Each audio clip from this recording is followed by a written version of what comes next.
Dialectical behavior therapy was created in the 1980s by Marsha Linehan in Seattle, Washington.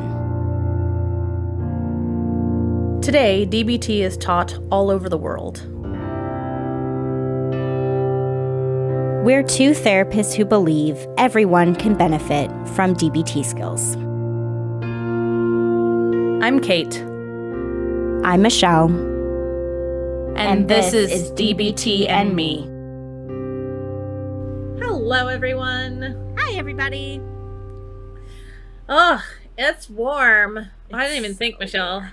Is it really warm in the closet today? It is warm in the closet. To give everybody context over the next couple days, this is today. This is the least bad, I think, of this week. Yes, This is the least bad. Starting tomorrow, we're going to be in the low to mid 90s here in Western Washington. And you must be a little cooler than I am. It's supposed to hit 98 tomorrow in Auburn. Terrible. 98. Yeah. We have no air conditioning in our homes. It's fun. No, because Western Washington, we don't get summers like this, don't you know? I know. I really hope that starts changing as more new homes are built. Yes, right? I mean, we better be preparing for climate change, right? Clearly these are the summers we're getting now. This is all a really long-winded way of saying I'm sorry if you guys can hear my fan, but also I don't give a fuck if you can hear my fan, because I'm keeping that guy on. That's it's way too warm. It's warm. But here we are for Q&A 44, which I also don't have anything cool about, other than to say... Similarly to 43, when I was like 4 and 3 added together is 7, and that's my lucky number. My dad's favorite numbers are 4 and 8. So he would be excited about us doing Q&A 44, and then, you know. 2 4s adds to 8. Yes. All right, I like this. This one goes out to Michelle's dad, who I don't know if he's ever listened to a single one of these. No, This one goes to you, sir. All right, but I think you, madam, are kicking us off. Yes, I am. So this one says, sometimes I am on the receiving end of racism, overtly. Sometimes people do convoluted rudeness, which may be about their racism, or they are just as bad to everyone. Sometimes negative stuff happens, and it happens to everybody. But on Saturday, when I attended a work event, I was given a tiny hotel room with the smallest single bed ever, after being quizzed on why I have a twin room booked and paid for, and being asked if someone else is joining me. Yet, 2 hours later, a person in my group who doesn't look like me, i.e. she's not dark-skinned, is given the big twin room for sole occupancy and not quizzed as to whether anyone is joining her. I am checking the facts. I can make up all sorts of stories about why this happened, some of which involve racism, some of which maybe not, but all of it is stories. Yet I don't know any facts. So, what do I do, if anything, when I'm treated in a way that seems unfair? Is that dime game time? Is this problem worth my energy? I feel a bit down about it. Checking the facts says, racism is a story I tell myself. Often I don't have facts. On this occasion, too, I don't have facts to explain a difference in treatment. And this in itself makes me sad. As I have experienced racism, I'm sensitive about it. Rarely does anyone overtly and openly discriminate. Oh, if I think this is important, I could write an email to the hotel and ask why that happened, but it takes a lot of energy to ask. Ugh. So, I know Michelle and I own this every now and again. But this seems like an appropriate time as ever to be reminded that we both have white privilege. Buckets of it. And so my heart goes out because I know this is not a thing that I have ever, or will ever, probably have to go through. So my heart goes out to our listener here. But I did want to say that one of the first things that stood out to me was that I think this listener is doing such an awesome job at really understanding how much of our own reactions to things and the actions we take in response to things, I suppose are reactions, but whatever, are based on the stories that we tell ourselves, right? That, you know, we go over this a lot in things like CBT and stuff, right? Where, like, how do our thoughts influence our behaviors, right? How do the stories we tell impact what we do? And yeah, I absolutely think this person is right. they may not have enough information to choose essentially which story is right. And without, knowing with some amount of certainty what story is right, knowing what action to take is really difficult.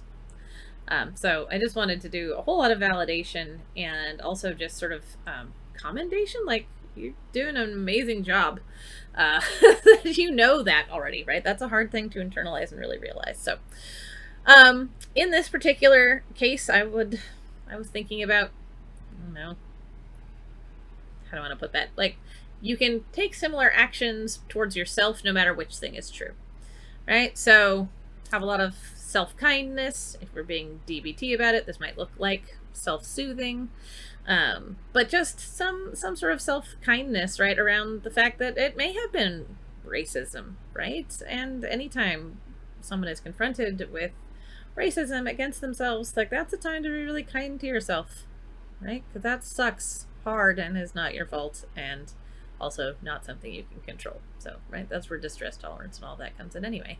So self-kindness, self-compassion, and also you might be able to comfort yourself a little bit with the idea that maybe it wasn't racism, right? So take care of yourself like it was, and maybe comfort yourself with the, at least, I don't know for sure it is, so there is still a chance that it wasn't.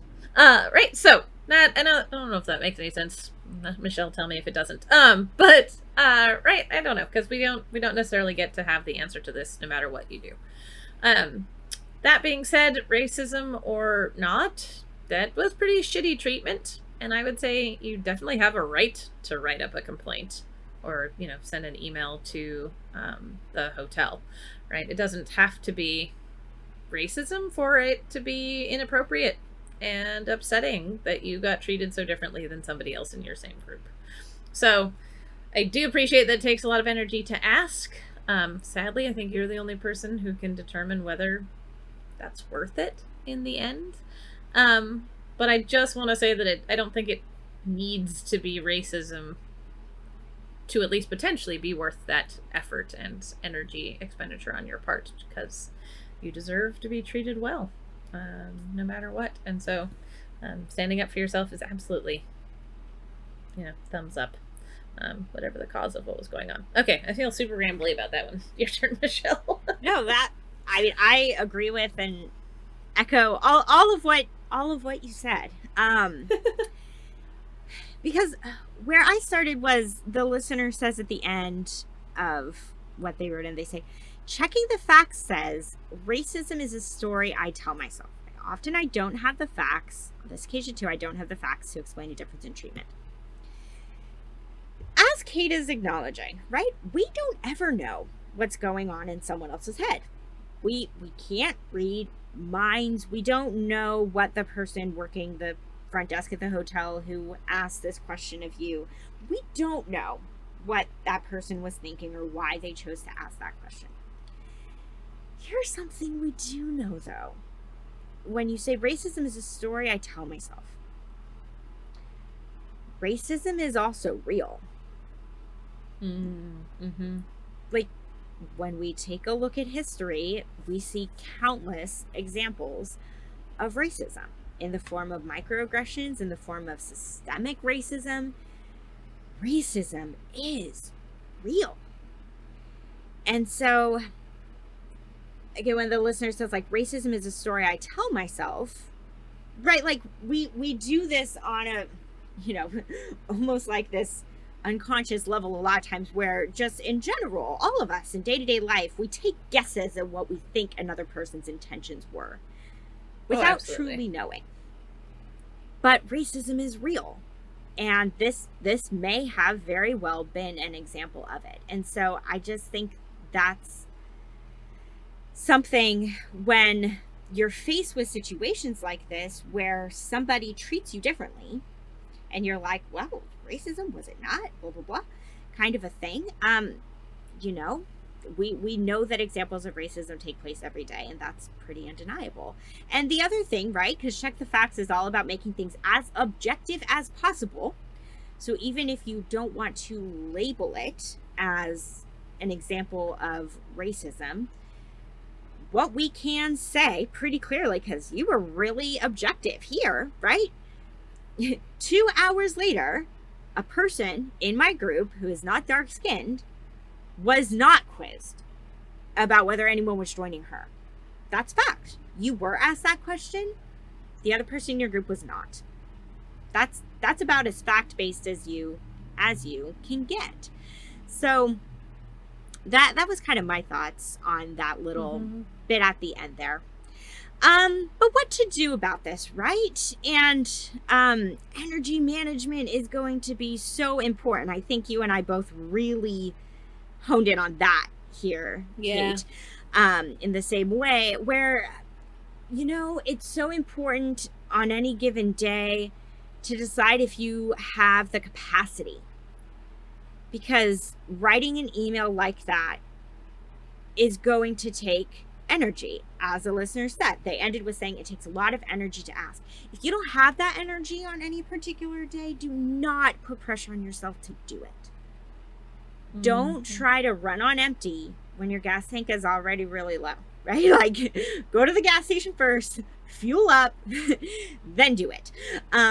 If there are things you can do to give yourself more energy, by all means do those things prior to doing something like sending an email about this. Or again, just pass on it that day.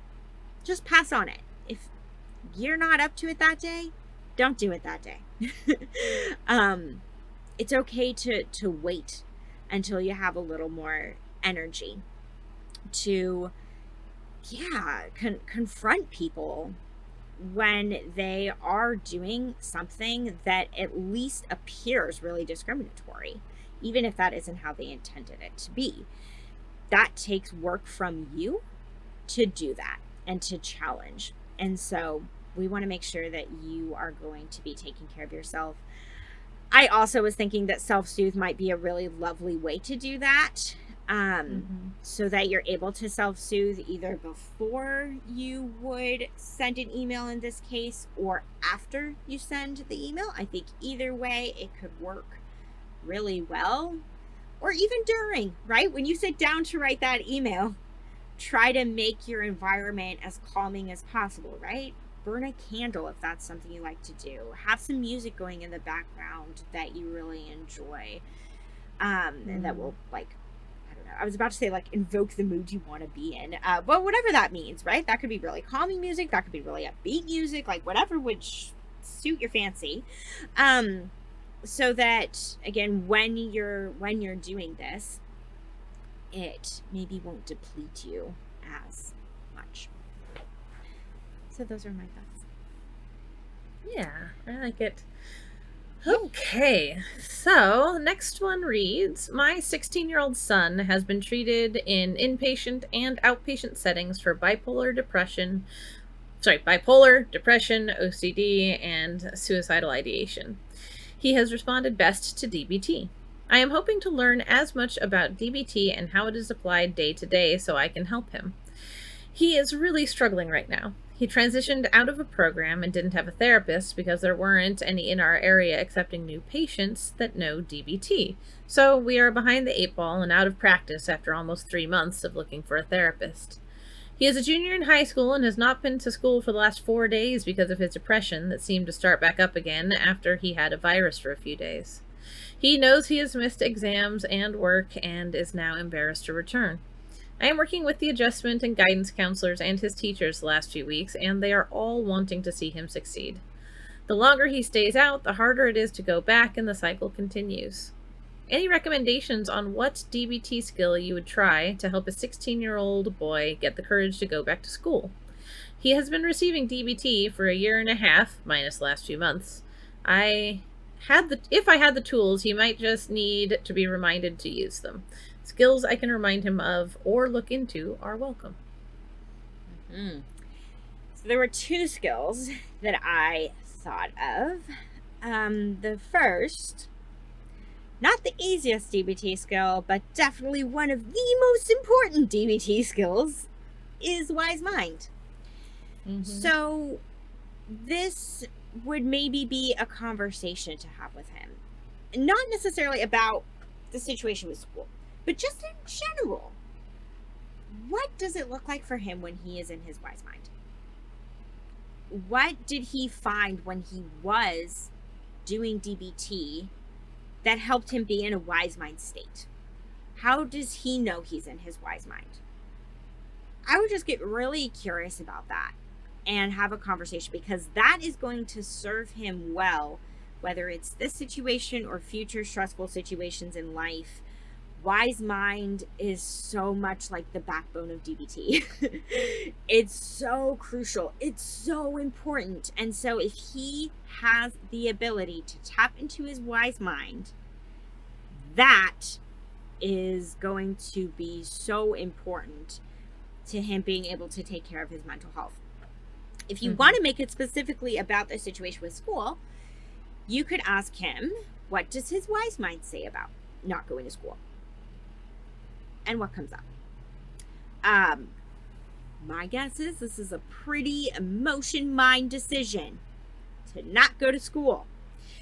So we want to have it be that, he's able to look at the reason mind side of things a little bit more, to, again, without like hounding him. But reason mind is certainly going to be like, you need to go to school, because if you don't, then this is what's going to happen, kind of a thing. So if he is able to access his wise mind around this, that will really help. So I would consider recommending that you try to have a conversation with him about his wise mind. The second skill I'll recommend is pros and cons. This is a perfect situation to use pros and cons for, because pros and cons is designed for quote unquote problem behaviors. Skipping school is 100% a problem behavior. So this is perfect for pros and cons. So if we're doing pros and cons DBT style, right, there's 4 different sections of that. Him thinking about the pros of staying home, the cons of staying home, pros of going to school, cons of going to school. And what's brilliant about pros and cons is that nobody else gets to determine those answers but him. Not you, not his teachers, not his counselors, him. To sit down with a pros and cons worksheet and fill it out himself and see what that does to help him make a decision about what his next steps are going to be. Because what we want it to be is that he is finding the answers himself, not that anybody else is finding them for him, right? Him being able to tap into his wise mind, him doing pros and cons, not anybody coming in and saying, well, these are all the reasons why you should be going to school. It's going to land on deaf ears at this point. He has to find those answers within himself. And so my hope is that his wise mind and doing some pros and cons might help him get there, or at least a little bit closer. Would be my hope. Okay, Kate, your turn. Yeah, I like yours because it goes so well together, right? Wise mind is great to be in a wise mind place when you're doing pros and cons. Very true. Yeah, yes. They fit very well together. Gosh, I just apparently my notes for this one were just all of the skills forever. Lots of skills to pick and choose from. Lots of skills. Honestly, the first thing that came to mind, I know this is predicated on the idea of him eventually ending up back in school, but I believe that will happen. And I did think that maybe a self-soothe kit to take to school. Right? So this might make the idea of going back to school more tolerable if he knows that he has a self-soothe kit that he can take with him that'll help him stay, grounded, balanced, present, and, less overwhelmed in the school environment. Plus, it can be a fun and creative thing to put together anyway. But that was one thing that I thought might help. Right? There's so much in this way of I don't know, I guess I was thinking about prevention in a sense, or breaking of a cycle. And so I did think about please as a skill, in large part just because it helps to reduce vulnerability, right? And as Michelle was really talking about a few times there in her answer, right, it sounds like he's in a very emotion mind place for a lot of this stuff, and please as a skill definitely helps to make you less vulnerable. That's the word I want. Make you less vulnerable to your emotion mind. He might want to try practicing mindfulness of emotions, right? That'll let him know what he's feeling. Also, mindfulness of emotion gives you this little half a step back from your own feelings, right? So he may be able to better see that he's in emotion mind, be able to see, oh, this is the emotional space I'm in, and so that's how, and this is how that is influencing my thoughts. There you go. Right. So just mindfulness of emotions might be a good idea. And last but certainly not least, I was thinking about check the facts, because I wouldn't be at all surprised if, as he, you're talking about the longer he stays out, he gets embarrassed and worried about going back, right? So he is telling himself, I guess, a lot of stories, right, about what it means to be gone and what it'll look like if he goes back, what other people are going to be thinking about him, et cetera, et cetera. And when a lot of our worry is based in things outside of ourselves, check the facts can be an especially useful skill. So I actually think that I went in almost opposite order, because I think check the facts might be the most, the one I would lean into the hardest. Because, yeah, I suspect he's telling himself some stories that he doesn't actually know. Yeah, that's it for me. Great. Okay, next one. Also about a parent trying to help their teenage child. Yeah. Okay, so this one says, my teen daughter was in a DBT PHP program over the summer. PHP stands for Partial Hospitalization Program. We're still working out medications and a diagnosis. She has been relatively stable for the last couple of months. I've seen a significant improvement in her mood and outlook. She could be faking it, but I don't think so. Even though she says it did nothing for her, I think deep down it has helped. I know it's helped me, especially listening to this podcast. So the other day we were talking about practicing driving. Due to anxiety, it has been a bit stressful for her and I. I have my own anxiety when someone other than me drives, and so it's a difficult situation. I felt like she was picking a fight with me because she just wanted to unload a bunch of emotions. I'm a safe person because I'm her mom. I stayed and really just let her yell at me. I tried to use my logic mind, didn't raise my voice and engage with similar behavior, which is a big step for me. So basically, it was me in logic mind and her in emotion mind, and the dialogue kept going and going and going. She then shared things that I don't think she should have. I'm just unsure about how to handle situations like this. Should I let her lash out at me versus herself or a non-safe person that will abandon her? The teenage years are hard. They're so darn hard. I'm sure I had similar outbursts as a teen, and I know for a fact I bottled up all of my feelings until there was an explosion. I also know that my dad wouldn't tolerate the yelling at my mom, and I knew my place. I'm trying to be a better person and evaluate my past so I can have a different future. I just feel so incredibly low and worthless when I'm blamed for all of her problems. Thank you for any advice.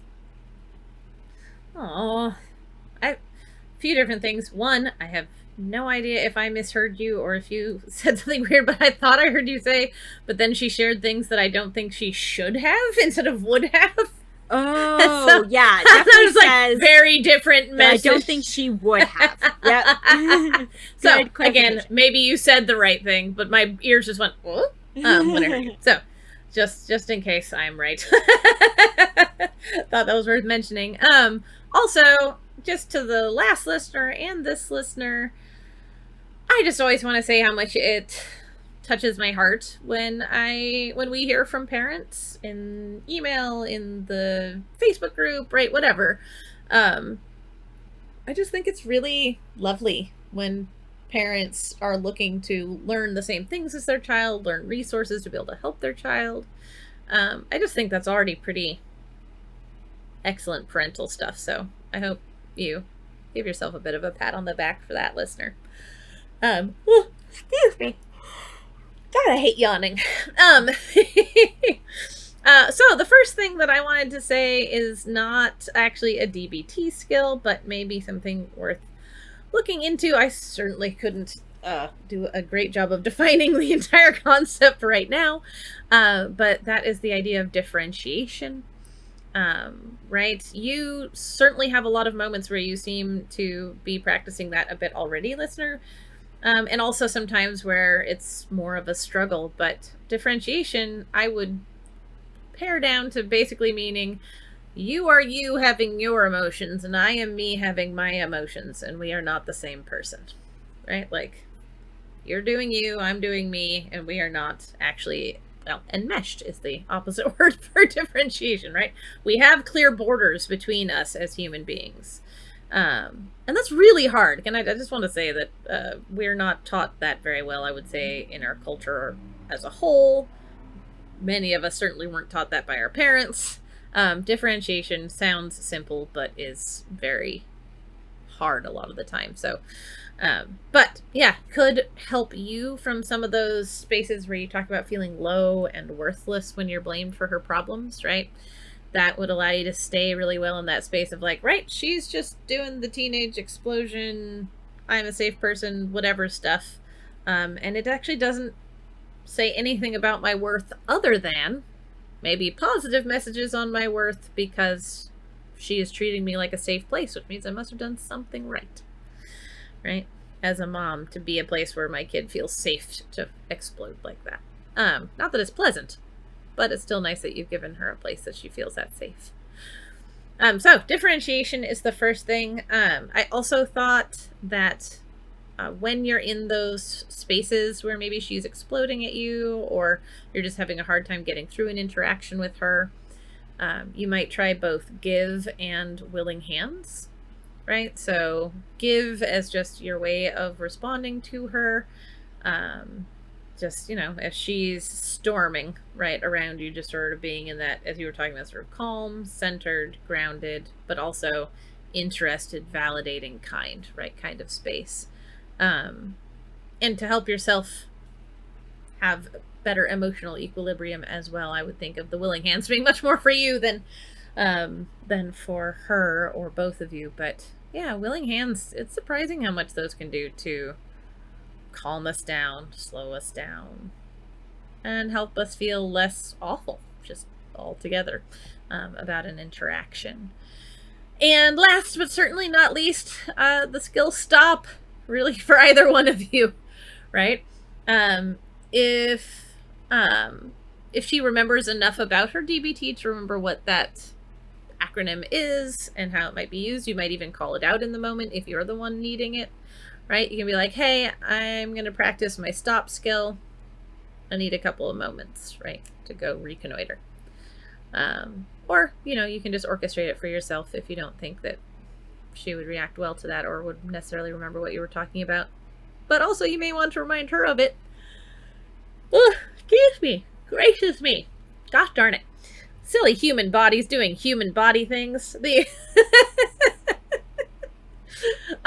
Right, but if she remembers stop, it might be something for her to do as well, right? Maybe she wants to stop and take a breath and come at it a different way as well, rather than, falling headfirst into the yelling and blaming. Because, I don't know, I've been a teenager, and yelling and blaming didn't always feel good even when I was doing it. Because it normally was coming from a place of a lot of emotional distress. So, stop might be a good thing for either one of you. Yeah, I think those are my thoughts. Yeah, great skills. The first thing that came to mind for me, which if you are practicing stop, right?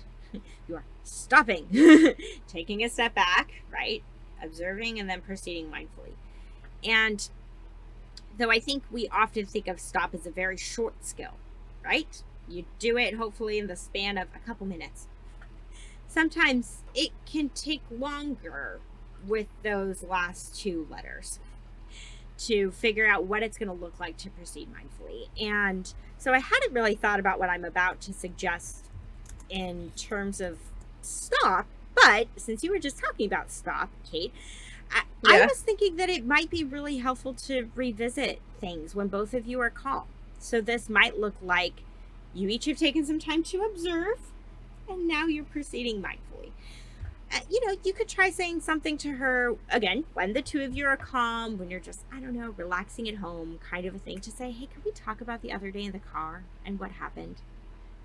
And try to see when you're out of the stressful situation, if either one of you, or hopefully both of you, are able to say, yeah, this is what was going on for me. This is how it felt when you said blank. and just kind of try to understand each other a little bit more.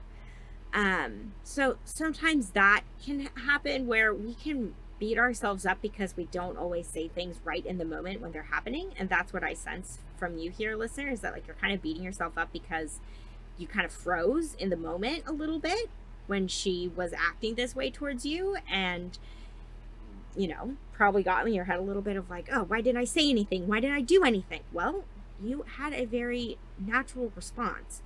This is what we tend to do when somebody is, I don't know, I could put it so many ways, but when somebody is expressing anger towards us, we oftentimes will fight, flight, freeze, or fawn, as a bonus fourth option there. So you froze.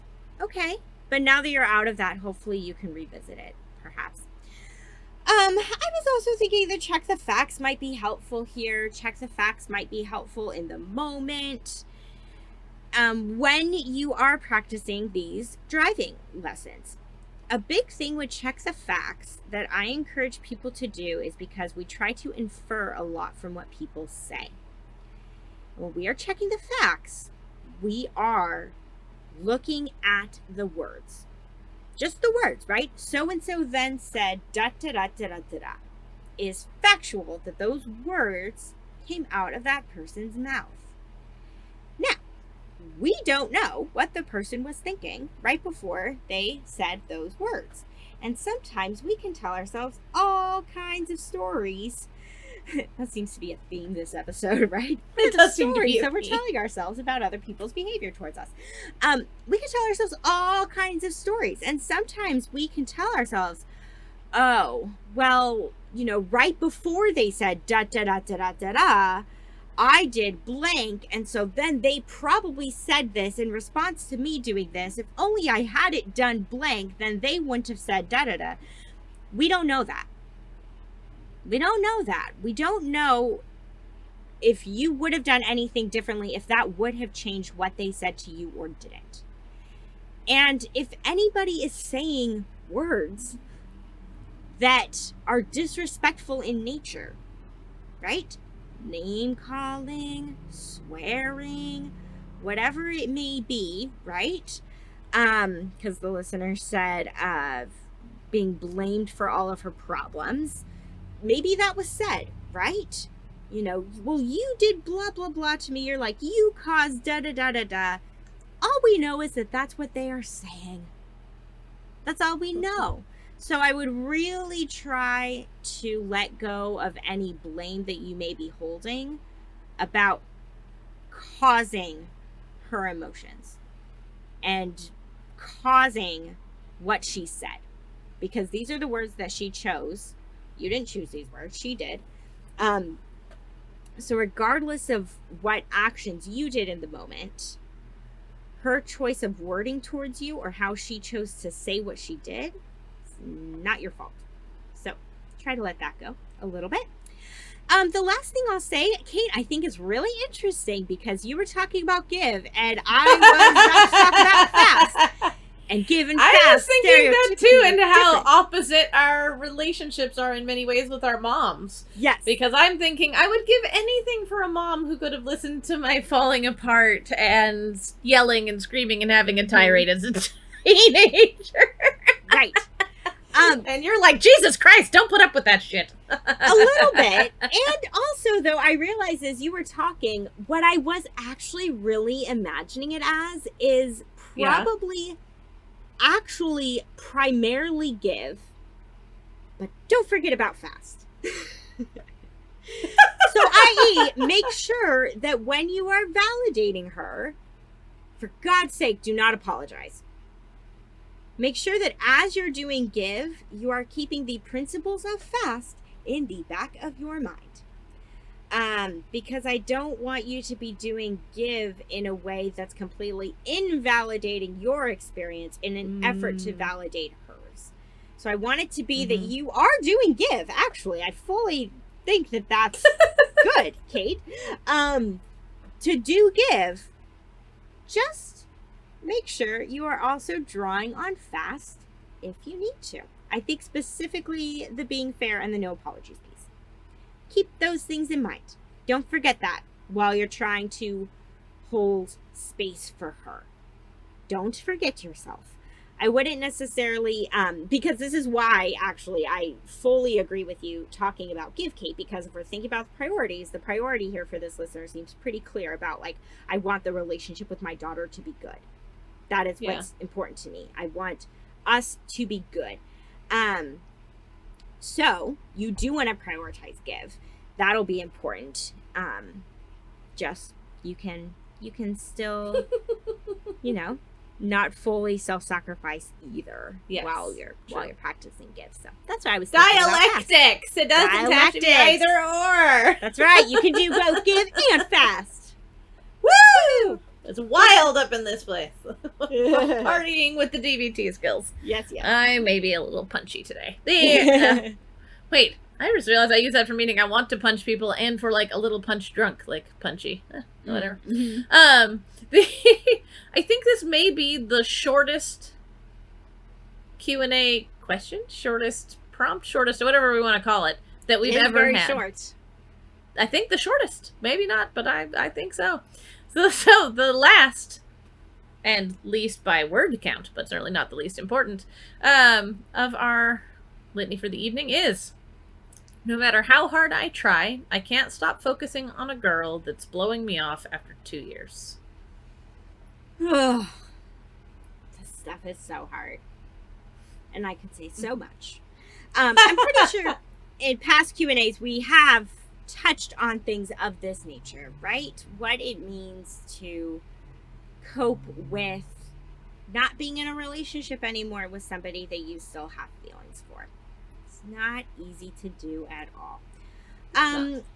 We will have just released a monthly episode called DBT and Dating, something along those lines. DBT Skills for Dating. I can't remember the exact title off the top of my head. Anyways, we talk in there at the end about how to cope with rejection. I also want to be clear that the things that we talk about in that episode, I think in general those skills can apply to any romantic relationship ending, whether it was very brief in length or very extensive and involved. Those skills will be helpful, hopefully, no matter what. So that might be a helpful thing to listen to. But we also did really specifically focus that episode in on dating rather than exclusive committed relationships. And yeah, when you were with somebody for 2 years, it sounds like, I love that. Sorry, I'm interrupting you just because I think it's hilarious. I thought it's been 2 years since she blew him off, and he still can't, or they. Here I am being heteronormative in my own head, call myself out for that shit. Focusing on a girl. Yeah, but who's the person writing? The person writing could also be a girl. Oh, I see what you're saying. We have no idea. At least, so sorry, that was my being heteronormative by instinct. But yeah, I just think that's funny. It could mean either way. The wording is ambiguous. But yeah, ambiguous. It could be I've been together for 2 years and now she's blowing me off, or it's been 2 years since she blew me off and I still can't stop thinking about her. So. I think our answers still work no matter what. But yeah. I hope something will be helpful in that episode. Yes. So go give that a listen, at least the last third of it, because that's where we talk about DBT skills for facing rejection. But overall, listener, oh my gosh, this is grief. Mm-hmm. This is grief. So there's so many things that distinguish grief from just like sadness or disappointment. But I think the thing about grief is that it can just really stick with us. It makes it hard for us to let go because we are mourning what this person meant to us and the place that they held in our lives. So something that can maybe be helpful here is some opposite action. So I say opposite action because my guess is that ever since things ended with the two of you, as you're trying to cope with and come to terms with the reality that you are not going to be together, my guess is that it's really probably stolen some of the joy from your life. You might just not be enjoying things in the way that you once did because you are grieving the loss of her. And when it comes to opposite action, opposite action for sadness is what DBT would say. A lot of times we struggle to just get back to living our lives. We feel too sad, we feel too empty, we feel too numb, we feel too heavy and weighed down. We just don't want to do anything. And so if that does apply to you, where you've really just been struggling to do much beyond like work and sleep and eat, and you haven't really gotten back to enjoying life, as hard as this is going to be, it's going to be time to start trying to get out of the house more. Specifically in social situations. And I am not in any ways telling you to go find yourself a new romantic partner. I don't think you're ready for that. So I'm not telling you to go find a rebound. Not telling you to go find someone to hook up with. Nope. But when I say social situations, I mean being around friends, being around your family, being around whoever your support people are. I want you to start spending more time with them if you aren't already. That is a huge antidote when we have lost a romantic partner in our lives, is to remind ourselves of who the people are in our lives that lift us up. Who can we go out and do things with? Because a lot of times what happens, if we're being perfectly honest, when you have a romantic partner, that person becomes your number one. Who are you spending most of your weekends with? Probably that person, more than your friends or your family or your coworkers or whoever else is in your life. You're devoting a lot of time and energy and attention to the person you're with. And then there could really be a big hole that feels left when you're not with them anymore. So I want you to start filling that with going out and doing things with other people in your life. I think it might also be helpful as a starting place with that to think about what your life was like before she came into it. And are there some parts of your life that you want to go back to? That can be really helpful as well with healing. And at first, it's not going to be a light switch. That feels important to say. It's not just going to be like, oh, well, before I started dating her, I used to play on an adult baseball team. And so, okay, I'll sign up for, I actually have a number of clients who do this. That's why it came to mind for me. Or clients' partners who do this. Okay, so I'm going to sign up for a baseball league. Okay, and you go to like the first couple practices and you're like, shit, I'm not having fun. I'm not enjoying this. You're not probably going to right away. You're just not. It's not going to be like everything just snaps back into place in your life like nothing ever happened. But stick with it anyways. It's better to stick with it and try and keep putting yourself out there than to not do that at all, right? There's this expression out there that I say sometimes, if nothing changes, if nothing changes. You're not going to start feeling better or recovering or healing from this if you keep doing the same things you've been doing ever since she started blowing you off. Time to mix things up with what you're devoting your time and energy to. Even if at first you are not necessarily enjoying it. I will encourage you to try to stay with it and do it anyways and practice some willingness. Because it's going to take a while for your grief to start to shift. And that's okay. That's completely normal. So in the meantime, just keep practicing opposite action and put yourself out there and be with other people. Again, like I said, not romantically, but in other ways, over and over and over again until you start to feel a little more alive again, like you're coming back to your true self. Okay, all done. I like it. I think we've stopped saying the thing we always used to say, but now I can't even remember what it was. Anyway, so sorry. Yeah. Oh, that's it. I've intentionally tried to not say so yeah. And I also say yeah almost every time before I respond. I've noticed this listening to past Q&A episodes. Like, you'll read the thing and then I'll be like, Yeah. And then I'll start my thing. So I'm trying to not do that, but now I realize I'm just saying before I start responding. Ugh. Yeah, we all have habits. You'll have to tell me if I do anything hilariously that often. I know with clients, I constantly say, how do I want to phrase that? How do I want to phrase that? How do I want to phrase that? How do I want to phrase that? Like, dear Christ! And then I'll get all up in my head and I won't say it for a few weeks and it'll just slip back into place because it's what I want to say all the time. It happens.